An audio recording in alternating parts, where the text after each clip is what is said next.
I bought this house for 5,000 euros and I never thought I would get this far. Yesterday we removed a ridiculous amount of trees and brush. Unfortunately, we left a big mess. So today the volunteer boys came back to clean it all up. And there was a lot of ground to cover. One of the boys had brought us some lunch that he baked, so that was a great start to the day. Then it was onto the hillside just below the house. Most of the debris we cut down the day before got caught here. We found some interesting things. There's grapes growing down there? Yeah. Are you sure those are grapes? One of the boys wanted to catch the dormouse living in the attic with some apple, but it was a little too smart for him. The boys fought hard, but it was just too much brush to finish for them, and so they had to go home. Then the adult volunteers came again, and unfortunately it was too much for them too. You just pulled that out of the woods? Yeah. What do you think it is? Can I say or no? We were throwing down as much debris as we could, but those aren't my legs. I did not film this clip. Anyway, we were throwing down as much debris as we could, but then it started to rain. The volunteers went home, and I figured I would take advantage of the free water. Just to show you how dirty my face is. Yeah. While I was reflecting in the rain, I remembered.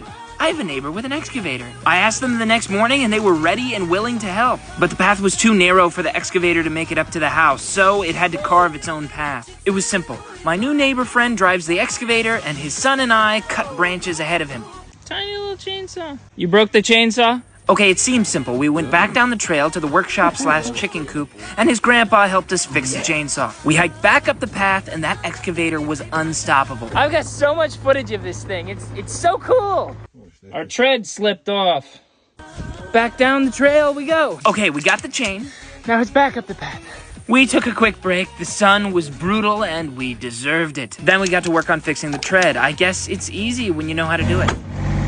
Then, of course, 3 more people showed up who I had never seen before. I told them to change clothes and put them straight to work. Of course, that was the reason they came, and to take a few videos. We still had plenty of daylight, and the excavator had finally reached the house. And you better believe it started putting in the work that nothing else could. Now it just had to reach the back of the house to remove the stumps we left behind. There's one, and there's one, and there's one, and there's one. Of course, this was no problem for this kind of machinery. It tore out the stumps, then we threw them off the hill and piled them up. At least the machine gave us a little bit of work to do.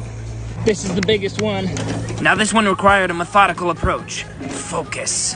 The beast is dead. It took 4 people to even lift it, but now it was the crown jewel to the pile of stumps. Finally, the excavator got to work on a very special part. So this is the house, and you're standing on the spot where the new addition will be. The perspective from here is amazing. There will also be a new addition to the house on this side.